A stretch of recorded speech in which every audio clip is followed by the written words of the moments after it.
संगठन काम कर रहे हैं, तो जो संघ खड़ा हुआ है वो भी खेल को लेकर खड़ा हुआ है। छोटे छोटे बच्चों से जब डॉक्टर हेडगेवार नागपुर में शाखा चलाते थे तो उनको पूछते थे, उस समय, आज 1925 की मैं बात कर रहा हूं, उस समय लोग कहा करते थे कि ये डॉक्टर पागल हो गया है। डॉक्टर उस समय गिने चुने टिप्स पर रंगून से उन्होंने एमबीबीएस किया। उंगलियों के टिप्स पर गिनने वाले पूरे भारतवर्ष में डॉक्टर थे। उनके प्राचार्य ने कहा कि केशव राव, तुझे मैं बड़ी नौकरी देता हूं। उनका मुझे नौकरी नहीं करनी, करना क्या है? उन्होंने कहा मुझे मानव निर्माण करना है, मानव की चिकित्सा, धरती माँ की, भारत माँ की चिकित्सा करनी। ऐसे ही जैसे आज हम ये बात मैं आचार्य दीदियों को निवेदन कर रहा हूं जो ये काम कर रहे हैं प्रत्यक्ष रूप से लगाकर, अभय जी सहित इनकी पूरी टीम को मैं ये आस्था के साथ आपके समूह की बात कर रहा हूं जो आचार्य दीदी विशेष रूप से सुने। उस समय चूंकि हम भी गांव में जब एकल विद्यालय का संचालन करते हैं तो लोग हमको भी मूर्ख कहते हैं कि ये होगा क्या, इससे क्या होने वाला है। तो उस समय डॉक्टर जी के सामने भी ये प्रश्न था, लोग बाग पूछते, इतनी बड़ी एमबीबीएस की पढ़ाई कर कर ये डॉक्टर पागल हो गया, बच्चों को लेकर खिलाता है। कोई पूछता है तो क्या करोगे, तो वो कहता है कि मैं हिंदू राष्ट्र का निर्माण करूंगा। 1925 में मैं इस देश को स्वतंत्रता दिलाऊंगा। 1925 में, ये उस समय की बात है जब लोग कहते थे कि ये पागल हो गया है। लेकिन आज उन्हीं डॉक्टर हेडगेवार की यूनिवर्सिटी से निकलने वाले लोग देश की सत्ता और शासन संभाल रहे हैं।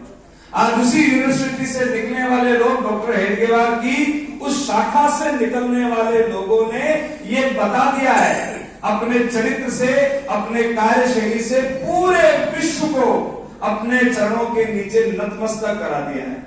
यूएनओ में खड़े होकर पाकिस्तान का प्रधानमंत्री कहता है कि नहीं साहब, ये नरेंद्र मोदी खतरनाक नहीं है, इससे खतरनाक आरएसएस है।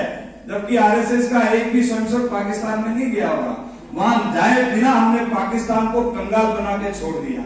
ये हमारे संघ के उन खेल के माध्यम से बने हुए संस्कार है। इतना ही नहीं, लोग कहते हैं ये केवल कोपल कल्पना नहीं है। कल का अखबार उठा के देखिए, हमारी जो अर्थव्यवस्था है वो धीरे धीरे 4 ट्रिलियन की ओर बढ़ गई है। लोग कहते थे ये गपोर है, गप मात्र है, लेकिन संघ के संस्कार, इसी शाखा, इसी एकल विद्यालय के संस्कार से निकलने वाले व्यक्ति किस प्रकार भारत मां का मान पूरे राष्ट्र में, पूरे विश्व भर में बढ़ा रहे हैं। यह है हमारी इस जो पद्धति है, कार्यशैली है, खेलों के माध्यम से धीरे धीरे धीरे किस प्रकार व्यक्ति करते हैं। खेल मूल भावना है, मानव की प्रकृति का मूल भाव है खेल।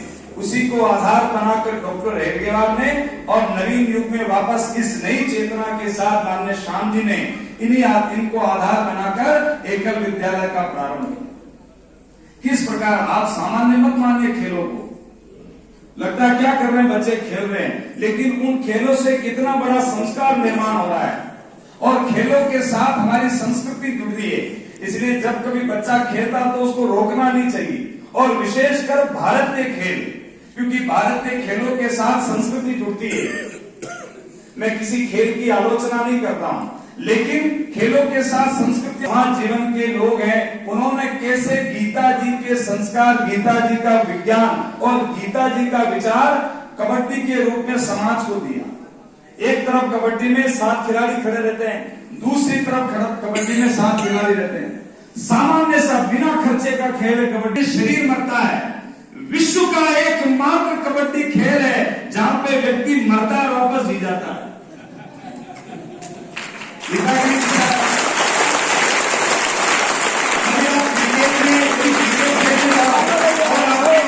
केस हो गए, आउट हो गए और वापस आ जाओ तो मुझे फिर खिलाओ, भगा देंगे, एक बार आउट हो गया, मर गया, नहीं आ सकता। लेकिन कबड्डी ही वो खेल है जो आप मरते हो और वापस जिंदा हो जाते हो। तो जो भगवान कृष्ण ने कहा गीता जी में, क्यों चिंता करता है, क्यों डरता है, एक बार तू अपना सर्वस्व समर्पण कर, जा शत्रु सेना में और जीत के आ। भगवान ने जो कहा अर्जुन को, या तो तू जीतेगा तो धरती का राज प्राप्त करेगा, मरेगा तो स्वर्ग का राज प्राप्त करेगा। वैसे ही कबड्डी का खिलाड़ी और अपनी जान पर ताज ठोककर शत्रु दल में घुसता है, यदि वह मर जाता है तो यश को प्राप्त करता, अपने दल, अपनी टीम, अपने लिए मरा। यदि लेकर आता है तो उसका स्वागत होता है कि नहीं होता है। ये कबड्डी का खेल। यानी जीवन मरण जो है ये तुच्छ है, खेल है। ये सिद्धांत कबड्डी सिखाती है। दूसरा, एक दूसरे का साथ देना। यदि किसी ने एक ने पकड़ा तो पूरा का कबड्डी अकेला आदमी नहीं खेल सकता, कबड्डी अकेला नहीं खेल सकता।